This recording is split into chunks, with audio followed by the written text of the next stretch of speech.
मैं घर आई, मैं पूछा क्यों मारिया, मेरे हथी पै गया, मेरे घर सारे वड़ गया। तेनू आदे दस लैने आ, तेनू भी जिन्नी देर मारना नहीं सानू चैन नहीं आउणा। अज भी सानू मारिया आ, राती साडे नाल जास्ती होई आ। उन्हां ने सर जी गुत्तो फड़ के धूलिया, इट रोड़ा मेरे घर च इन्ना क मारिया ना, बेसाबा मारिया। मैं उठ के इंज वेखिया, मैं इट रोड़े मारन डया। ये ओदे चाचे तायां दे पुत्तर मामे फुफियां दे सारे मिक्स हो के कहंदे इन्हां नू मारिए, जेड़े पिछे एक दो रह गईयां ना बुढ़ियां, इन्हां नू मार के ये सारा मुद्दा खत्म करिए।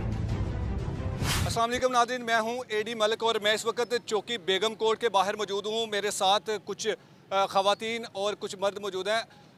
इनका ये मुतालबा है कि इनके घर में कुछ लोग घुसते हैं और ख़वातीन को बेईमाना तशद्दुद का निशाना बनाते हैं।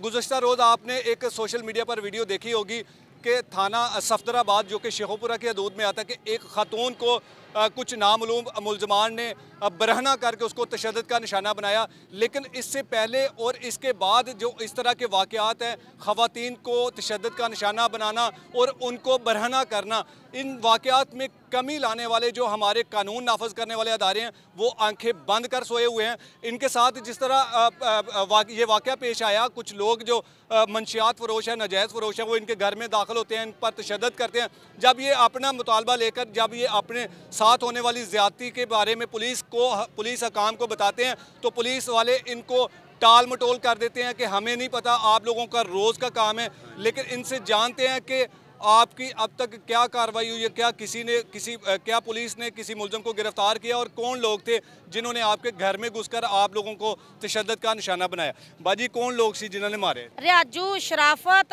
अरफान, इबादत, करामत।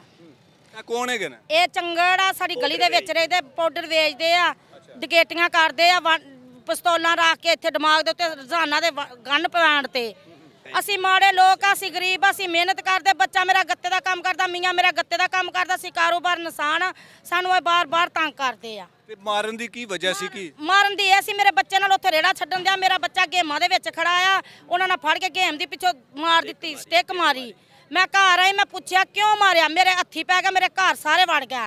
तेनू आदे दस लैने आ, तेनू भी जिन्नी देर मारना नहीं सानू चैन नहीं आउणा। अच्छा, मारिया किस चीज दे नाल सी? को हत्थां नाल के सोटे डंडे? इट रोड़ा मेरे घर मौजूद, सारी फिल्म बनी है, चौंकी वाले फिल्म बना के लियाए आ। जो कुछ मेरे घर उन्होंने मारे है ना, इन्नी किट मारी है कि बहुत ज्यादा महल्ले वाले भी दसन दे।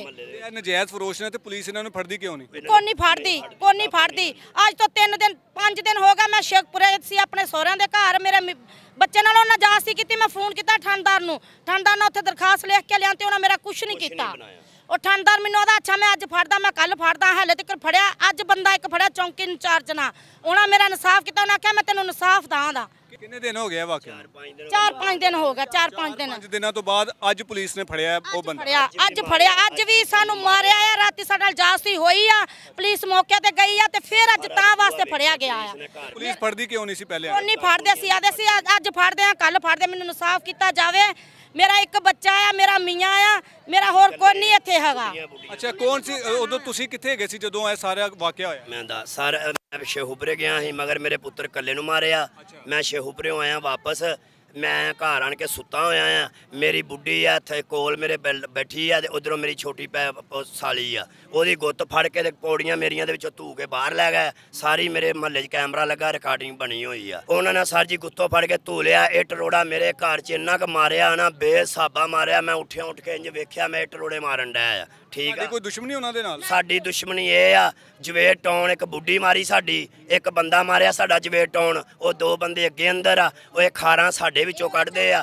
ये ओदे चाचे तायां दे पुत्तर मामे फुफियां दे सारे मिक्स हो के कहंदे इन्हां नूं मारिए, जेड़े पिछे एक दो रह गईयां ना बुढ़ियां, इन्हां नूं मार के ये सारा मुद्दा खत्म करिए, ते फिर साडे ओ भी बंदे छुट होणगे। काम की करदे? ये पाउडर वेचदे, जवेट टाउन दे विच पाउडर वेचदे, चोरियां डकैतियां करदे। इन्हां दे 35-35 40-40 परचे आ। सर जी एक हत्थ नहीं आउंदे, पुलिस आंदी छोटी मोटी आंदी आ, एक नस जांदे आ।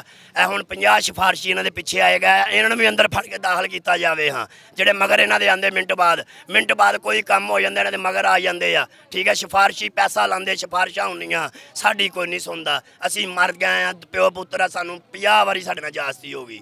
सर जी कोई भी नहीं साडी सुनदा। नहीं ते पुलिस नूं जदों तुसीं पहले दस्सिया जदों आए सी उदों की किहा? दरखास्तां मेरियां 2-4 दरखास्तां इन्हां दे खिलाफ चौंकी पईयां, मैं पुरानियां मैं कढ के बहाना।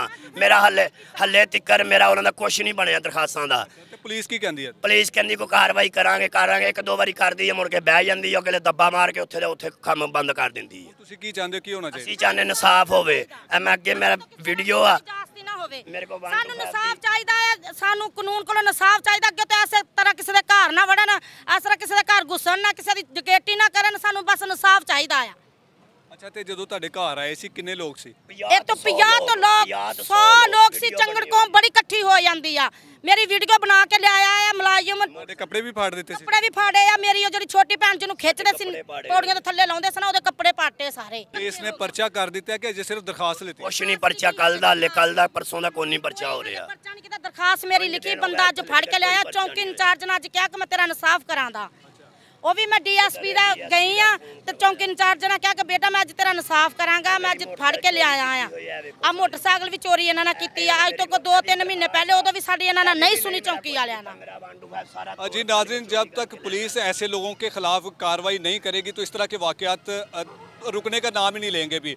शेखोपुरा का वाक़या जब सोशल मीडिया की ज़िन्नत बना तो फिर पुलिस हरकत में आई, इंतज़ामिया हरकत में आई और फिर मुकदमा दर्ज हुआ। और उसके बाद आपको पता है कि पुलिस की कार्रवाई क्या होती है।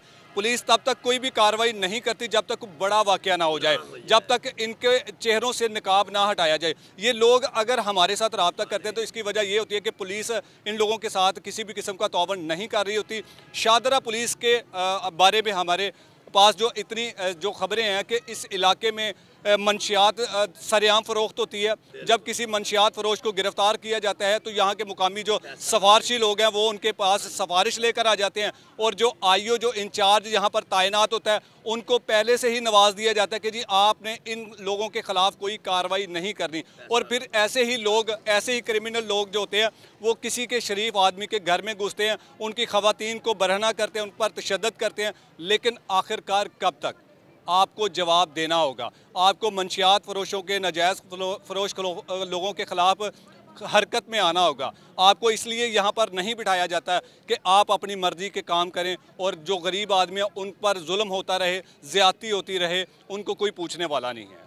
मुझे उम्मीद है कि इनको ज़रूर इंसाफ मिलेगा। अगर आपकी भी कोई इस तरह की कहानी है या आपके साथ किसी ने जुल्म किया है, आप हमारे साथ इस नंबर पर रब्ता कर सकते हैं। इसी के साथ इजाज़त दीजिए। अल्लाह निगहबान।